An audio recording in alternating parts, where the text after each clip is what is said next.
అందరు ఎట్లున్నారు? అంత మంచి కదా. ఇలా మీకోసం మస్తు ముచ్చలు పట్టుకొచ్చిన దెబ్బ నేర్పుకుందామా? చలపాండి. ఈశ్వరప్ప హోమియో క్లినిక్ సమర్పించు ధూమ్ దా ముచ్చట. ఇక ముచ్చాట్లు షురు. పని మందుడు పందిరేస్తే కుక్క దోకదాకి కూలిపోయిందట. ఇక సేమ్ టు సేమ్ మన రేవంత్ సార్ వారి పనితనం గట్లనే ఉన్నది. ఏదో మార్పుల పాలన తెత్తడని అనుకుంటే ముంచే పాలన తెచ్చే. అయ్యో రేవంత్ సార్ ముచ్చట్నా, మళ్ళా గాయన తెరువుకెందుకు పోయినవు? ఆయన గురించి మా అందరికి ఎరికేనాయే, మళ్ళా కొత్తగా చెప్పుడెందుకు అని అనేరు. సారు వారి గురించి మీకు ఎరికే, నాకెరికే, మంత్రులకు గిట్ల ఎరికే, ఆఖరికి రేవంత్ సార్ కూడా ఆయన గురించి ఆయనకే ఎరికే కదా అని రైతుల కోసం చూపించకుంటే ఎట్లనోళ్ళా? యూరియా కోసం వాళ్ళు పడుతున్న తండ్లాట చెప్పకుంటే అసలు నేను ఈడ కూర్చొని ధూమ్దా ముచ్చట్లు చెప్పి కూడా వేస్టే. రైతుల కంటే ఏదెక్కువ కాదు నాకు. ఇట్లా దినాం చెప్తుంటే ఒక్కసారి కాకుండా ఇంకొక్కసారన్నా రేవంత్ సారు మనసు కరిగి జ్ఞానం తెచ్చుకొని పాలన మీద పడి ఈ గోసను తీరుస్తాడేమోనని చిన్నపాటి ఆశ. ఇక నాకే కాదు, చాలా మంది ఆశ గిట్ల గీదే. అందుకే రైతుల తరపున నేను ఈడ కూర్చొని మాట్లాడుతున్నా. కానీ రోజు రోజుకు యూరియా కష్టాలు పెరుగుతూనే ఉన్నాయి కానీ తగ్గుతలే వల్ల. అరే ఒకరోజు 2 రోజులు 3 రోజులు అంటే ఏమనుకోవచ్చు, 2 నెలల సంధి ఏంది గోస రైతులకు. అగో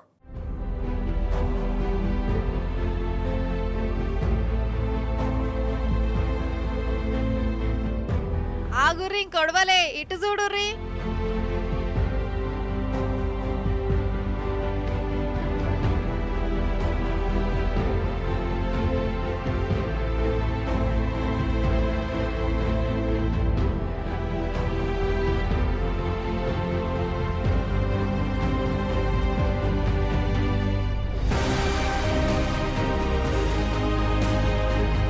ఏం చూసిర్రు? ఇటు చూడురి. పాపం లైన్లలో నిలబడి బేవోష్ అయిపోయి రోడ్డు మీదనే వండుకున్నది.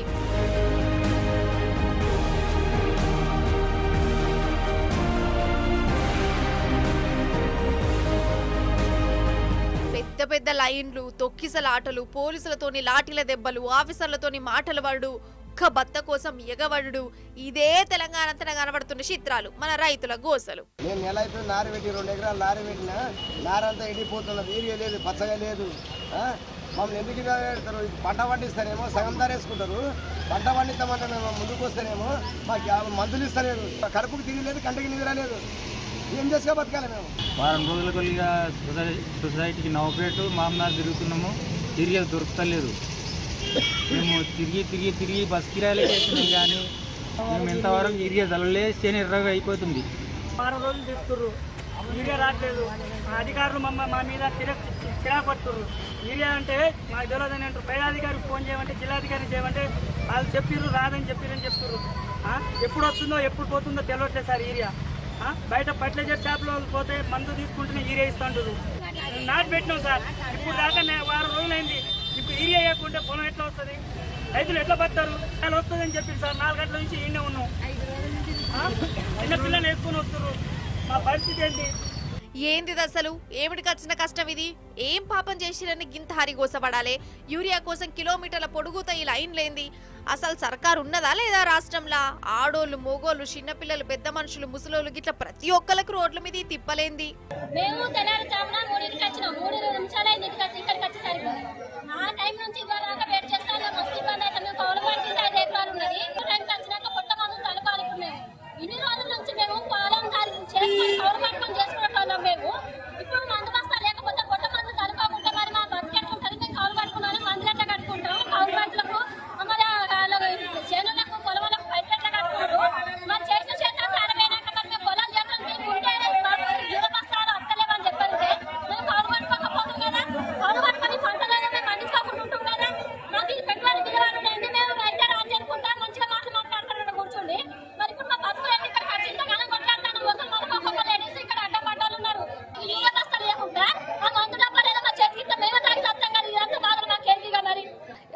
ఇంట్లో నుంచి ఇద్దరు ఉంటివి, ఇంటికాడ లేకపోతే పరిస్థితి లేకపోయా, గొర్రె ఉండే, బర్రె ఉండే, పసర ఉండే, చేను కాడ వచ్చి ఆడ మంచి వచ్చి మో మంచి వచ్చి ఈడ కూర్చునే మో మంచి వచ్చుకో బర్ర కొట్టుకొని పోయా, ఎవరెవరు చిలక ఏంది చేతవేంది. అట్లా తోడు పిండి లేకుండా ఉంటే వడ్లే రైతు వడ్లే ఎత్తే ఉన్నాడు, వడ్లు చేతవే పెట్టని. ఇప్పుడు ఈరియా పిండి వేస్తాను కదా పంట వండేది, ఈరియా పిండి లేని పంట ఇవాళ తినేది రేపు తింటే బతుకుతావా? ఇట్లా ఎందుకు చేయాలి? వాడు ఒడ్లు సన్న బియ్యం రైతు మొత్తం బతికిస్తానంటాడు, ఇదే బతికించుకోవా? రామచంద్ర యూరియా కరువు గింతగరమా మన రాష్ట్రంలో గిన్ని రోజుల? సరే ఒక రోజు 2 రోజులు అంటే ఏమో అనుకోవచ్చు, 2-3 మండలాలలో యూరియా కరువు వచ్చిందంటే సరే తీరి అని అనుకోవచ్చు. కానీ నెలన్నర సంధి దినాం ఏందిది? ఎందుకు తండ్లాట? ఎవరు చేసిన పాపం ఇది? రైతులు చెప్పులతో కొట్టుకోవాల్సిన పరిస్థితి ఎందుకు పట్టుకొచ్చే? ఎవ్వరు చేయబట్టొచ్చింది? 10 ఏళ్లల్లా ఎన్నెళ్ళేంది ఇప్పుడు గింతగనం ఎందుకు యూరియా కరవత్తందో? అసలు వ్యవసాయం చేయాలనా? యూరియా కోసం ఫైటింగ్లు చేయాలనా రైతులు? రేవంత్ సారు ఏంది సార్ ఇది? చూసినావా సారు, నువ్వేదో మార్పు తెత్తదాన్ని నీ కోటేసిరు, ఇప్పుడు చెప్పులతో కొట్టుకుంటారు సార్, చెంపలు వాయించుకుంటారు, పొట్టు తిడుతురు సార్ మిమ్మల్ని. వాళ్ళకి ఎంత కడుపు మండితే గిట్లా చేస్తారు సార్, మీతోని కాకుంటే అయితే లేదని పక్కకు జరుగురి సారు. గంతేగాని ఇంతమంది గోసపడ్డేంది మీరు చేయబట్టి?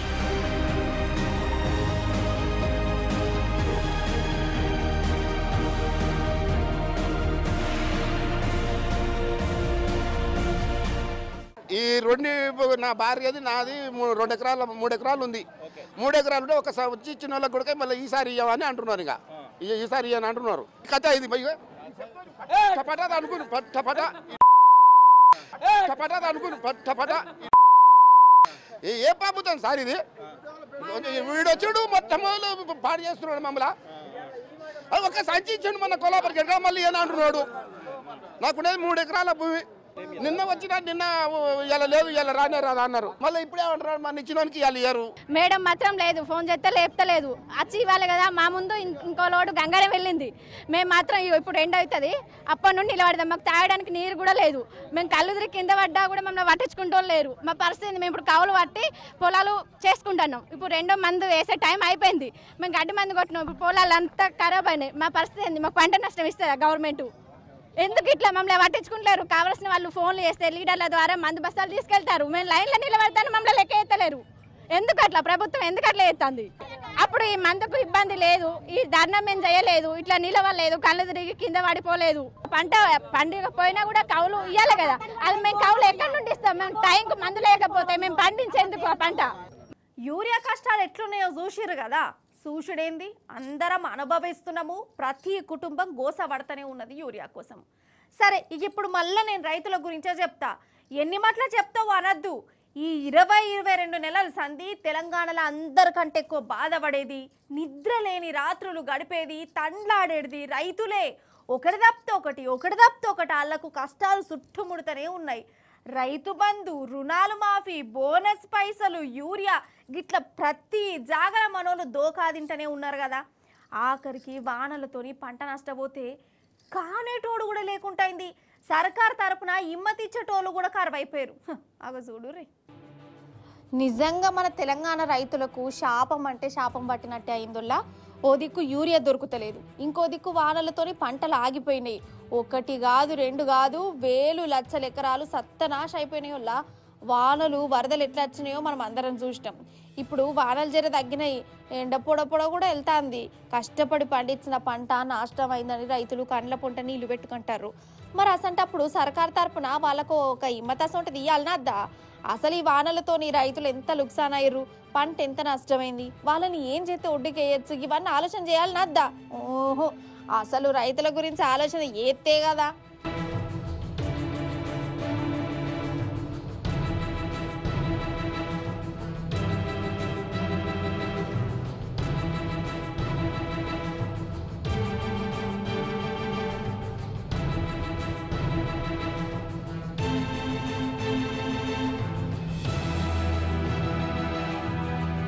ముఖ్యమంత్రి సారా అవార్డు ఫంక్షన్లు, సినిమాలలో మీటింగులు, పార్టీ మీటింగులల్లా కనబడతాడు. అంతేగాని రైతుల కాడికి మాత్రం వచ్చినట్టు నాకు కనవల్లే. ఇక మంత్రులు అంటారా, వాళ్ళ కొట్లాటలు వాళ్ళే, వాళ్ళ కీసులాటలు వాళ్ళే. ఇక నా గాలి మోటార్ కావాలని ఒకరు పంచాది పెట్టుకుంటే నన్ను పనులు చేసుకొని ఇస్తలేరని ఇంకో మంత్రి. ఇక గిట్లనే వాళ్ళ నందులల్లా వాళ్ళు ఉన్నారు. ఇక రైతుల గురించి పట్టించుకునే తీరుబడే వాళ్ళకి దొరుకుతలేదు. ఇక లోకల్ ఎమ్మెల్యేలు లీడర్లు అంటారా, వాళ్ళు రైతులకు కనబడతోట్టు. ఇప్పుడు కనబడితే ఏమవుతుందో వాళ్ళకు కూడా అర్థమైంది. అందుకే గాయబైపోయారట. కామారెడ్డి, ఖమ్మము, నిర్మల్, ఆదిలాబాదు, వరంగల్ గిట్ల ఏ జిల్లా రైతులను చూసినా నాశనం అయిపోయిన పొలాలను చూసుకుంటే బొచ్చగొట్టుకుంటారు. ఎవరంటే నేను గాలి మోటార్ల మీదకి వెళ్ళి చూసినా కదా, మీటింగులు పెట్టినా కదా అని సీఎం సార్ అంటుండట. మీటింగులు పెట్టుడు, గాలి మోటార్ కిటికీలకి వెళ్ళి చూస్తే అయిపోయిందా? అట్లా చూస్తే రైతుల కడుపు నిండిందా? వాళ్ళకు భరోసా వచ్చిందా? నేరీ అద్మానమా కాదా? గిట్లనే గరమవుతుర్రోళ్ళ రైతులు. వామ్మో వాయో బోర్ దేవుడు గిట్ల మోపైరందల అసలు. దేవుడా, ఓ మంచి దేవుడా, ఏడున్నావు దేవుడా ఏందంటారా? అయితే దొంగతనాలు, కిడ్నాపులు అంతటా అయితేనే ఉంటాయి. కిడ్నాపర్ గాళ్ళు చిన్న పోరల్ని ఎత్తుకపోయి ఏడైనా నమ్ముడు, లేకుంటే ఫోన్ కట్టి హో మీ అబ్బాయిని కిడ్నాప్ చేశాం, మేము చెప్పిన చోటికి పైసలు పట్టుక రాకుంటే మీ పిల్లాడి ఫోటోకు దండేసుకోవాల్సి వస్తుంది అని ఇట్లా ఫోన్లు కొట్టి బెదరగొట్టే కిడ్నాపర్లు మోపైతారు కదా. కానీ మహబూబ్ నగర్ జిల్లాలో మనుషులను కాదు, డైరెక్ట్ దేవునే కిడ్నాప్ చేసిరు. అరే అవంటే అమ్మ తోడు దేవుణ్ణి ఎత్తుకపోయారంటే ఇక నాకే చక్కెర వచ్చినట్టు అయింది. అందుకే కింద పడకుండా గిలాసుల మంచినీళ్ళు కూడా దగ్గర పెట్టుకొని మీకు ఈ ముచ్చట చెప్తానా. ఇక మీరు కూడా గిన్నె ముత్తరని మంచినీళ్ళు తాగి ముచ్చట చూడురి. అయ్యో అయ్యో అయ్యయ్యో. అయితే మహబూబ్ నగర్ జిల్లా మిర్జిలో ఉన్న గణేషుని మండపం వల్ల మరి గణేశుడేడి నిమజ్జనమైందా అనుకునేరు. నిమజ్జనం గాలే, దొంగతనమైండు. ఆ వల్ల మండపంలో కూర్చోబెట్టిన గణేశుని కొందరు కంతిరులు ఎత్తుకపోయినట్ట, వాళ్ళ చేతులకు జట్టల బుట్ట. అంటే గణపతిని కిడ్నాప్ చేసిరు అన్నట్టు. అసలు ఏమైందో చెప్తుండు చూడుర్గి అన్న. గణేశుని ఇంటికాడ పెట్టుకున్నాం. కొంతమంది పరిధానాలు వచ్చి గణేశుని తీసుకొని పోయారు. 7 రోజులు పూజ చేసి పెట్టుకున్నాం పిల్లల గురించి అని. అన్నదానం చేసి ఓర్వక ఇట్లా చేసారు. ఇన్నరా పాపం మాయమైపోయిన గణేశుని కోసం ఈ గల్లీ జనాలు కండ్లు కాయలైతట్టు చూస్తాన్లు. గణేష నువ్వే నడిచి రావయ్యా, ఆ దొంగల భర్తం బట్టి మా దిక్కురా, నువ్వు అత్తవు, నీకు మహిమ ఉన్నది అనుకుంటా చూస్తాన్లు. పాపం ఈ పోరల ముఖాలు చూడు, గణపతిని కిడ్నాప్ చేసిరని ఎరుకవుడుతో ఎట్లా రంది పెట్టుకున్నారో. లాస్ట్ కు దేవుని కూడా ఎత్తుకపోతురు దేడిని మాకు దొంగలు. సరే, ఆ దొంగల కథ అట్లుంటే ఇప్పుడు మనం అట్లట్లా గణేషుని మండపాల కాడికి పోదాం రారోళ్ళ. అసలే నిమజ్జనం దగ్గర పడుతుంది. ఇక వెరైటీ వినాయకులను చూసి దర్శనం చేసుకుందాం రారి. ఇక ఇటు చూడురి జత్యాల వినాయకులు ఎట్లా కొలువు తీరిరో. వక్రతుండాయ గౌరీ తనయాయ ధీమహి గజేశానాయ బాలచంద్రాయ శ్రీ గణేశాయ ధీమహి ఏకదంతాయ వక్రతుండాయ గౌరీ తనయాయ ధీమహి అన్నట్టు మన పెద్దపల్లి జిల్లా రామగుండంలో 62 అడుగుల ఎత్తులో నిలబెట్టిరట గణపతిని. 108 రకాల ప్రసాదాలు, కూరగాయలు, నోట్ల కట్టలతోని గణేశుని డెకరేషన్ చేసి పూజలు చేసిరు. అగో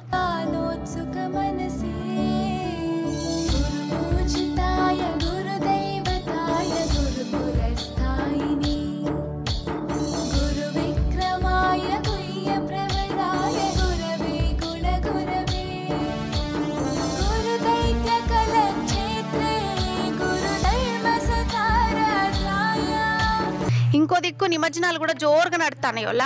కానీ ఆటపాటలతోని జై బోలో గణేష్ మహారాజ్ అనుకుంటా గణపతులను గంగమ్మ కాడికి సాగుదోలుతురు.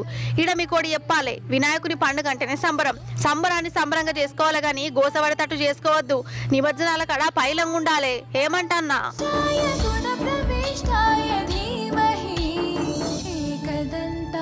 వక్రతుండాయ గౌరీ తనయాయ ధీమహి గజేశానాయ బాలచంద్రాయ శ్రీ గణేశాయ ధీమహి.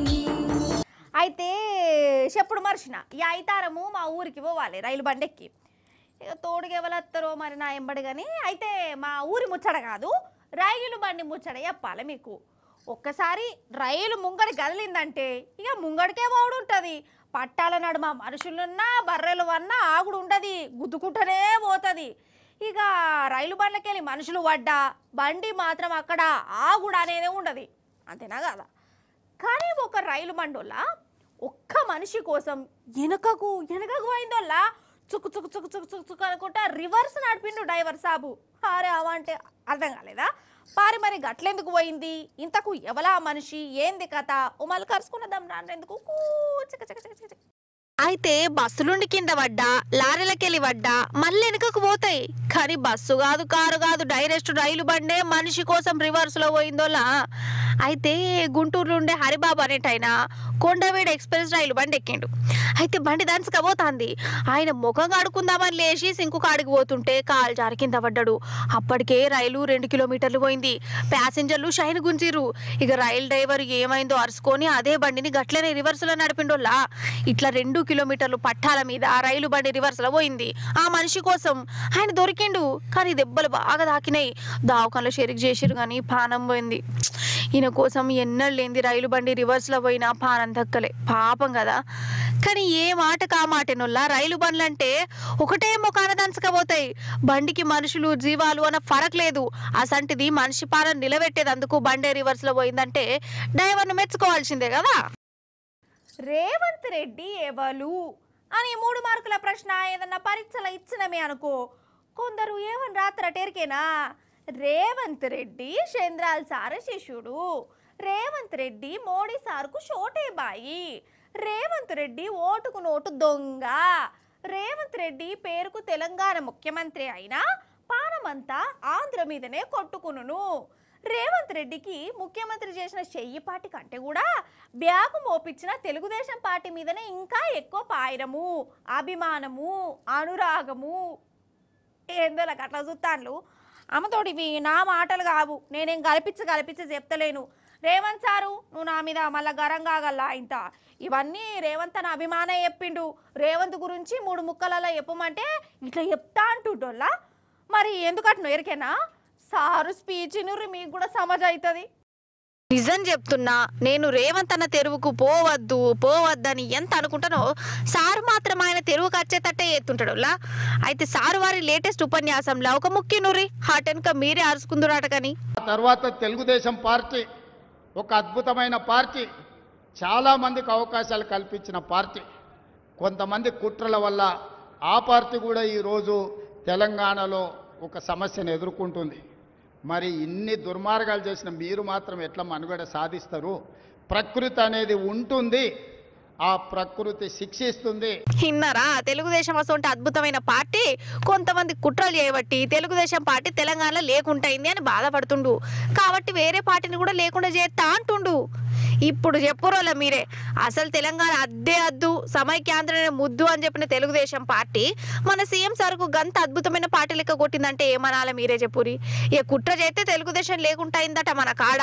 ఆ కుట్ర ఎవరు చేసిరు సారు? ఎందుకు లేకుంటైందో నీకు తెలియదా రేవంత్ అన్న? తెలంగాణ వచ్చిన కొత్తలా ఇక్కడ ప్రభుత్వాన్ని కూలగొట్టేందుకు చంద్రల్ సార్తో కలిసి 50 లక్షల మూట పట్టుకున్నది ఎవలే పెద్దన్న? మన మీద కుట్రలు చేస్తుండని ఓటుకు నోటు పేరుతో దొంగ పనులు చేస్తాండనే కదా మన కేసీఆర్ సారు చంద్రల్ సార్ ను కరకట్ట అవతలకు పంపింది. నీకు అంతగానం బాధ అవుతుందా తెలుగుదేశం పార్టీ లేకుంటే? తెలంగాణ అద్దే అద్దన్న పార్టీ తెలంగాణలో ఉండాలని అంటున్నావంటే ఉద్యమకారులను ఎంత అవమానిస్తున్నవి అన్న నీకేమన్నా అర్థమవుతుందా? ఎంత చంద్రాల్ సార్ గురువైతే మాత్రము తెలుగుదేశం పార్టీ కోసం ఇప్పుడు కూడా గంతగన్నా తనలాడు ఏం తారీఖనో ఏమొప్పో అని కోపానికి అత్నాలు ఉద్యమకారులు. ఇది గమ్మతున్నది. ఓర్ని మేమైతే గమ్మత్ వచ్చింది. మా దోస్తులకి షేర్ చేస్తుండు, నవ్వుకుంటారు చేరంతసేపు. అన్న ముచ్చటైపోయిందా?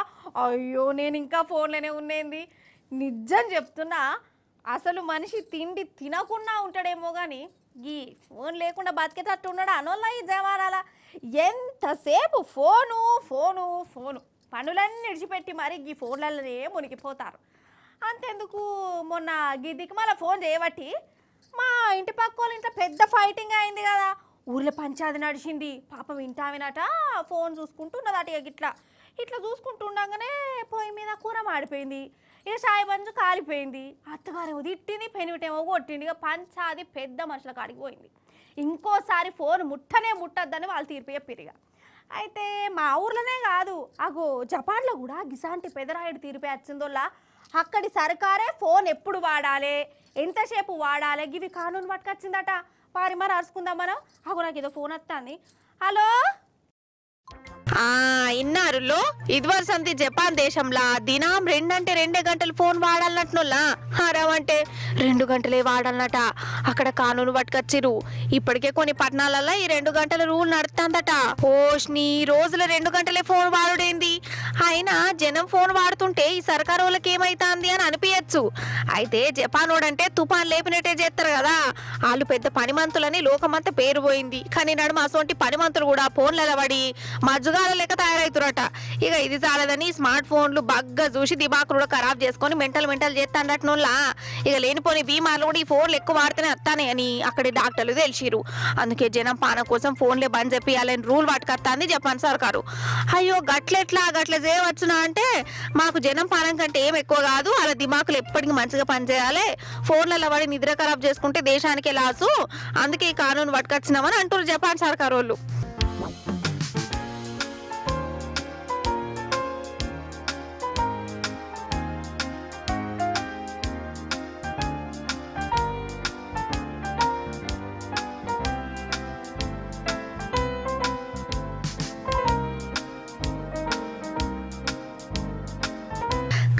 ఫోన్ చేతుల 2 గంటలు లేకుంటేనే పానమంతా మిరమిరమంటది చెయ్యి పోయినట్టే అవుతుంది చాలా మందికి అసంటిది 2 గంటలే ఫోన్ పట్టుకొని కడుమిరు 2 గంటలు ఫోన్ లేకుండా ఉండాలంటే ఈ జపాన్ వాళ్ళు ఎట్లుంటారు కావచ్చు వాళ్ళు ఎట్లనన్ను ఉంటారు వాళ్ళ అందుకే వాళ్ళు ఏదేదో కానీ పెడతారు కానీ మన అసంటోళ్ళు అట్లా ఉండరు కావచ్చు ఈ కారణం ఏదో మన కాడ కూడా పట్టుకొస్తే చాలా మంది ఎర్రగడ్డ దవాఖానలను లేకుంటే రీహాబిలిటేషన్ సెంటర్లలో పడతారు కావచ్చు అవుగాని మీకు అలా దొంగల గురించి చెప్పినాను అసలు అంటే గణపతిని ఎత్తుకోని దొంగల ముచ్చటి చెప్పినా కదా ఇక వాళ్ళ గురించి చెప్పినాక మన రొటీన్ దొంగల గురించి చెప్పకుంటే వాళ్ళు ఫీల్ కారా అంటే మేము దేవుని తెరువుకు పోలేదని మా గురించి చెప్పారా మేము గుళ్ళని దోసుకోలేదని మమ్మల్ని చిన్న చూపు చూస్తారా అని వాళ్ళు తెగ ఫీల్ అయిపోయి గణపతి మండపాలలో పడితే మళ్ళీ లేని పొంది తిప్పాలి కదా ఇక అందుకే ఈ దక్మల్ల దొంగల గురించి కూడా చెప్తా వాళ్ళు చేసిన కళా పోషణ కూడా చూపిస్తా చూద్దురట రారి మరి దప్పున చలో చౌటు పల్ ఇడ బండి ఉన్నది కదా ఇటుకెళ్ళొక మనిషి వస్తాడు అరేవా బండి మీదనే కాదు నడుచుకుంటూ పోయేటప్పుడు కూడా హెల్మెట్ వాడుతుండోళ్ళ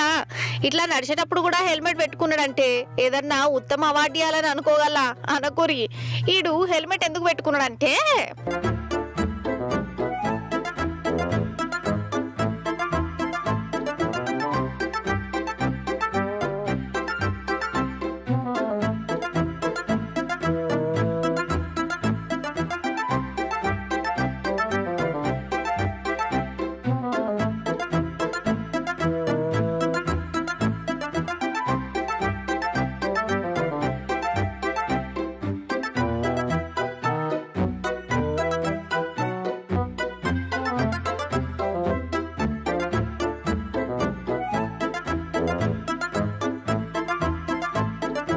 అర్థమైందా వీడు బైక్ లో దొంగోడు వీని దొంగేశం కొన వాడెత్తు ఏడన్నా బండి పార్కు చేసుంటే చాలు కండ్లు మూసి తెరిచి అంతలే దాన్ని గాయబ్ చేస్తాడోలా తాళం ఎట్లా తీస్తాడో వీనికే తెలియాలి పక్క పిన్నిస్తోని కావచ్చు గిట్ల అంటాడట కథం బండి తోలుకుంటా పోతాడట చౌటుప్పల్లా దినాం ఇదే కదినట్టునోళ్ళ పోలీసు వాళ్ళకు చెప్తేనేమో వాళ్ళు దేకుడే లేదట సీసీటీవీలో దొంగోడికి ఇంత మంచి గరమడ్డా పోలీసు వాళ్ళు ఎందుకు దేకుతలేరో ఆ దొంగోనికి పోలీసు వాళ్ళకే తెలియాలి నాకు తెలియదు మరి కాదు ఈ దొంగలకు జరంతనన్నా జాలుగుండుండద్దా అరే బైక్ కొనడంటే చిన్న ముచ్చట్నా ₹1,00,000 అయితాయి అప్పో సొప్పో చేసి కష్టపడి బైక్ కొనుక్కుంటే ఆ బైక్ ను దొంగోడు ఎత్తుకపోతే ఎంత బాధ అనిపిస్తుంది వల్ల ఖాతా కొనవాడెత్తు ఈశ్వరప్ప హోమీ క్లినిక్ సమర్పించు ధూమ్ దా ముచ్చట ఎగ్గిపుల్లా గ్యాల్టీ ధూమ్ దా ముచ్చట్లు మంచిగున్నాయి కదా మస్తు అనిపించినాయి కదా మళ్ళీ వచ్చినప్పుడు ఇంక మంచి పట్టుకత్తా అప్పుడు దాకా చూస్తూనే ఉండాలి T News tata bye bye నమస్తే ఇంకా నేను పోయి అత్తా